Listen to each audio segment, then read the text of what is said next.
Gubernur Jawa Barat, Deddy Mulyadi dalam rapat paripurna DPRD Jawa Barat, Kamis 22 Mei 2025, sempat mengajak seluruh anggota Dewan untuk walk out. Bagaimana kejadiannya? Ikuti tayangannya. Assalamualaikum warahmatullahi wabarakatuh. Sampurasun. Yang saya hormati Ketua DPRD Provinsi Jawa Barat yang mulia Bapak Buki Wibawa, seluruh anggota DPRD Provinsi Jawa Barat, para ketua fraksi, para ketua komisi, dan saya mengucapkan terima kasih atas berbagai otokritik yang dilakukan, baik secara langsung maupun lewat media, baik media massa maupun media elektronik. Dan itu menunjukkan bahwa di Provinsi Jawa Barat ada terjadi dinamika politik yang luar biasa. Semua orang memiliki concern pada hal yang menjadi tujuan kita, mewujudkan Jawa Barat istimewa dengan berbagai cara. Tugas DPR adalah bicara, itulah tugas DPR. Jadi kalau tidak bicara, mungkin DPRD dianggap tidak ada. Saya ucapkan terima kasih atas otokritiknya. Yang pertama, forum ini adalah forum kebahagiaan. Ada yang berbahagia hari ini, yaitu seluruh warga Jawa Barat, di mana kita bisa menyelesaikan dua agenda, yaitu agenda pengesahan raperda tentang investasi dan agenda tentang pengesahan hasil dari LKPJ. Seluruh rakyat Jawa Barat bergembira karena rencana kita dalam melaksanakan pembangunan akan berjalan dengan cepat.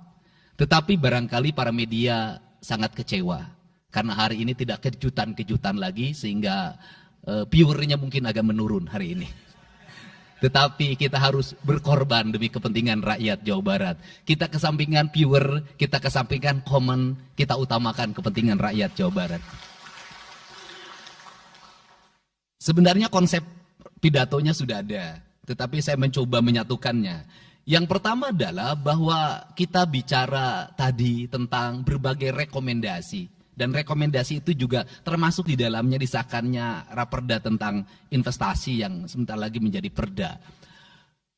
Apa sih yang menjadi rekomendasi? Rekomendasi pertama adalah angka kemiskinan yang masih tinggi di Jawa Barat. Tetapi saya usul pada Pak Ketua, ke depan kalau LKPJ sebaiknya para bupati wali kota diundang di seluruh Jawa Barat.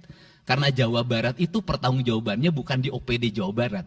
Tetapi seluruh kinerja pembangunan itu ada di Pemkab dan Pemkot, serta ada di pemerintah desa. Jawa Barat tidak memiliki rakyat yang terkelola secara langsung, karena seluruh pengelolaannya ada di pemerintah kabupaten kota dan pemerintahan desa. Dan saya mohon nanti dipaparkan kemiskinan yang paling tinggi dalam perspektif BPS, dalam perspektif LKPJ dan analisisnya, itu di kabupaten mana, bila perlu sampai di desa mana.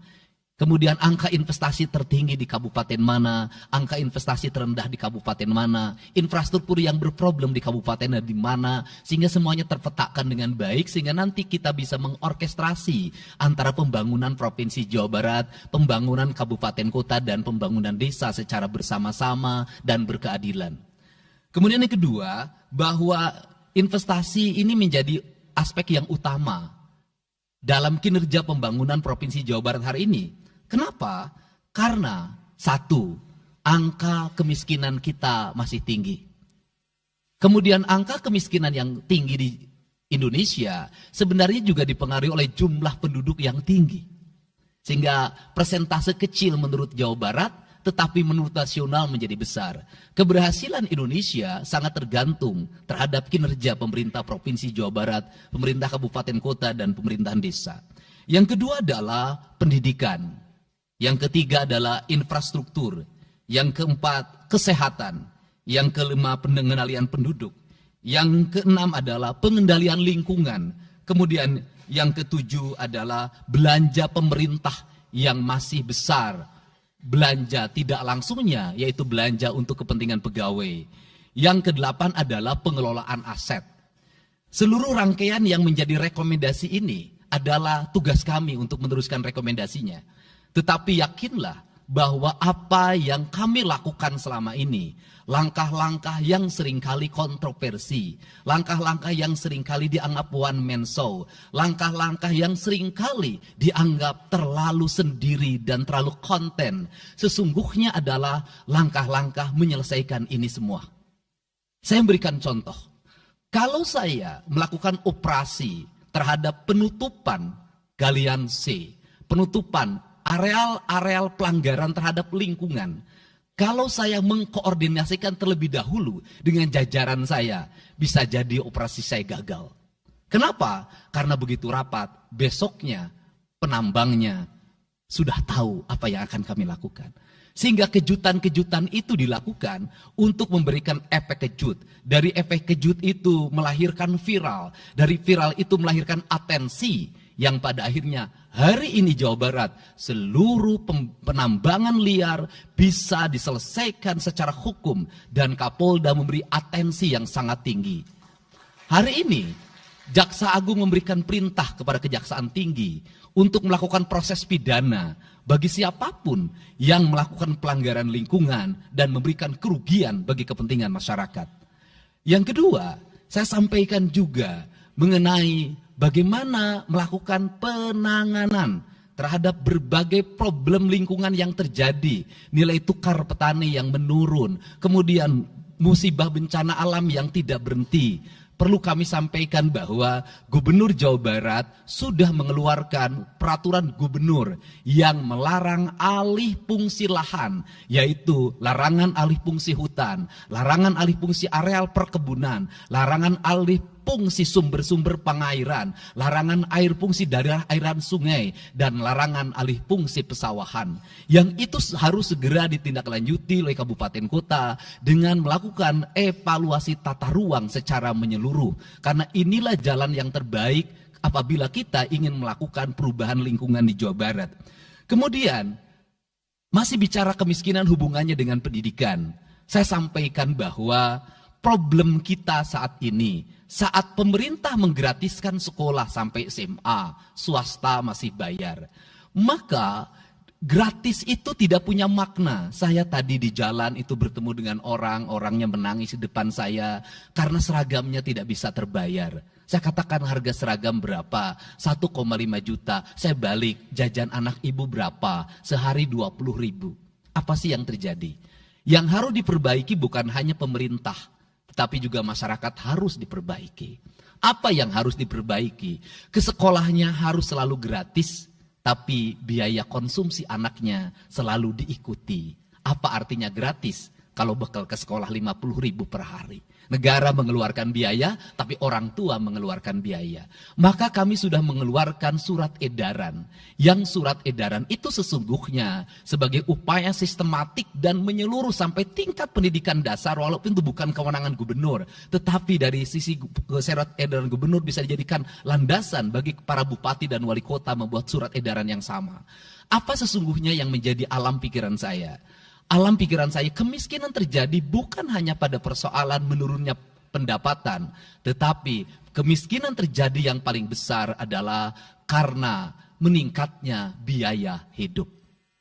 Biaya hidup yang tinggi misalnya di sekolah, biaya studi tour, biaya perpisahan, biaya outing kelas, dan berbagai biaya wisudaan, itu adalah biaya yang tinggi dalam pendidikan. Untuk itu, apa yang dilakukan oleh orang tua ketika membelanjakan untuk kepentingan itu?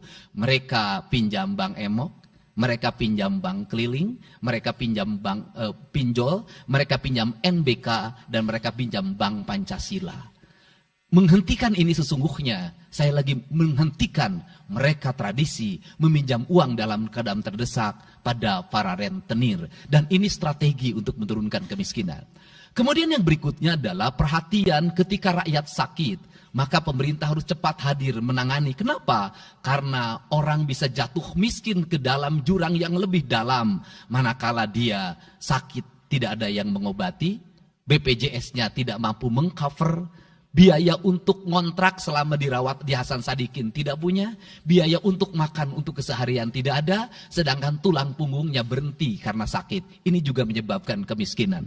Kemudian yang berikutnya, kemiskinan terjadi karena rusaknya sumber daya alam, air yang hilang, sumber penghidupan yang hilang, sumber energi yang hilang, sumber protein yang hilang, sumber kalori yang hilang di lingkungan berupa kerusakan lingkungan, itu akan melahirkan kemiskinan. Maka alam yang tertata sesungguhnya adalah bagian dari upaya untuk menjaga kemiskinan.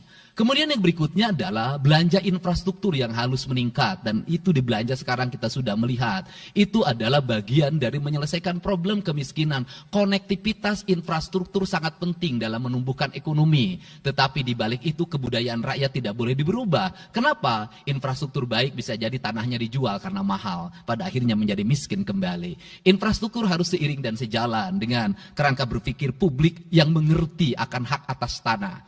Kemudian yang berikutnya adalah pengendalian penduduk.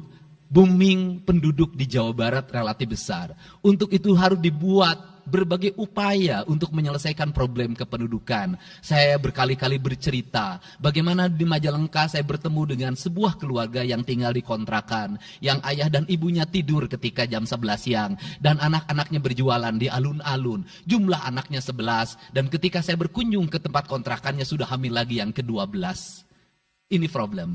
Dan itu saya kemudian di Cirebon, saya berkunjung pada sebuah rumah yang listriknya baru dinyalakan lewat program Provinsi Jawa Barat.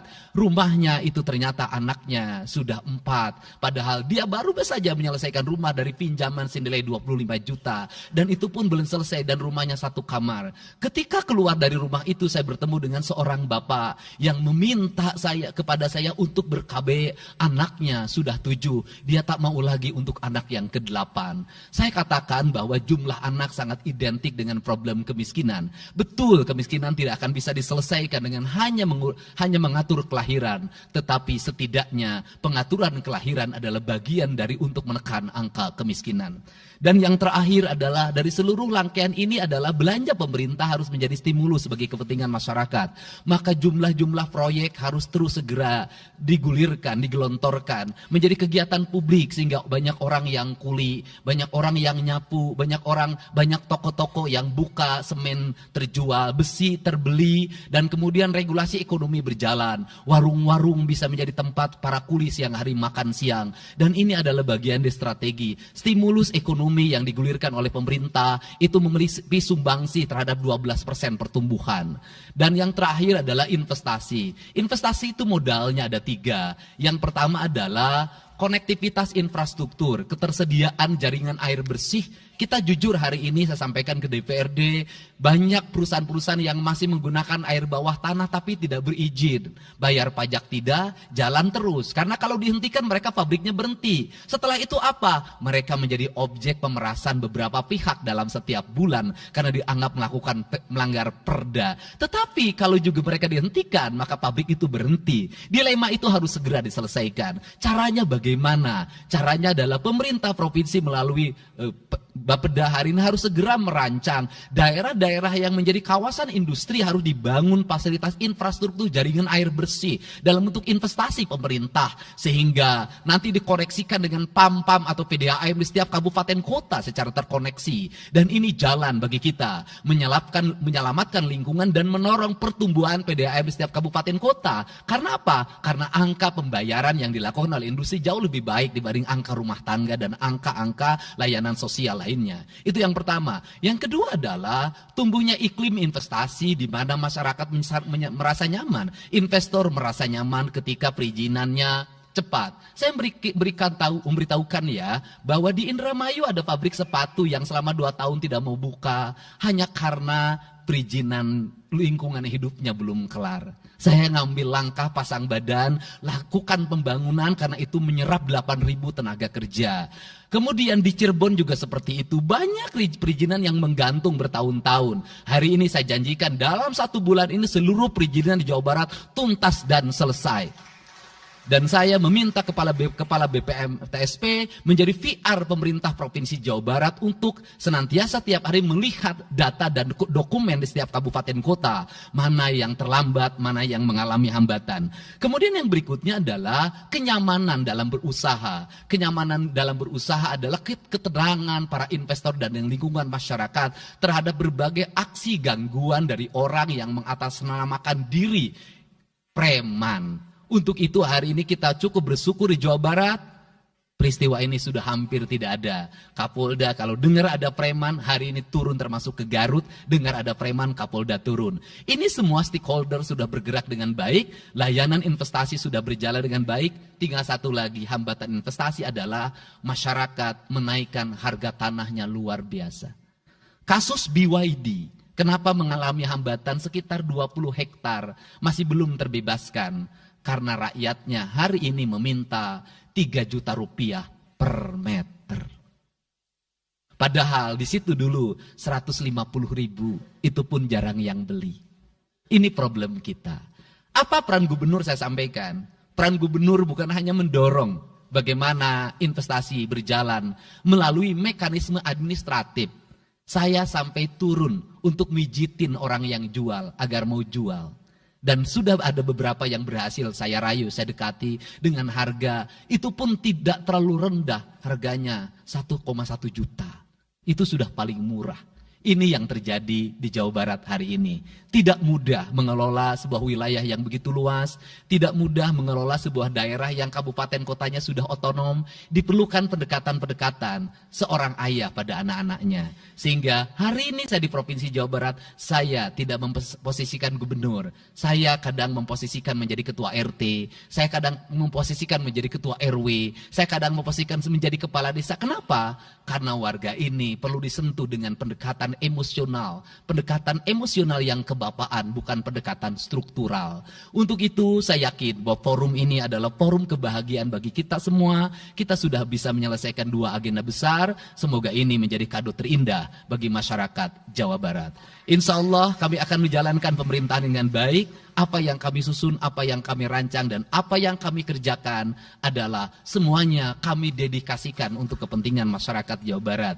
Yang terakhir kami sampaikan juga bahwa kami kemarin sudah melapas 273 anak-anak yang mengikuti pendidikan di Dodik Rindam 3 Siliwangi. Hasilnya bisa dilihat secara terbuka di berbagai tayangan. Air mata tidak akan bisa membohongi kejujuran rakyat dan anak-anak itu. Dan saya sampaikan, hari ini ada 13 orang anak yang tinggal di rumah dinas gubernur. Pada saat yang lain orang tuanya datang menjemputnya, dia menangis. Tak ada satupun orang tuanya yang datang. Seorang menjadi anak yang terbuang. Dan akhirnya saya memutuskan mereka untuk sekolah di Bandung dan tinggal bersama gubernur Jawa Barat. Ini cara kita menyelesaikan. Saya ucapkan terima kasih pada semuanya, semoga kebahagiaan menyertai kita semua. Dan saya yakin setelah kegiatan ini, kita akan walk out secara bersama-sama. Wallahu muwaffiq ila aqwamit thoriq. Assalamualaikum warahmatullahi wabarakatuh. Walk out secara bersama-sama.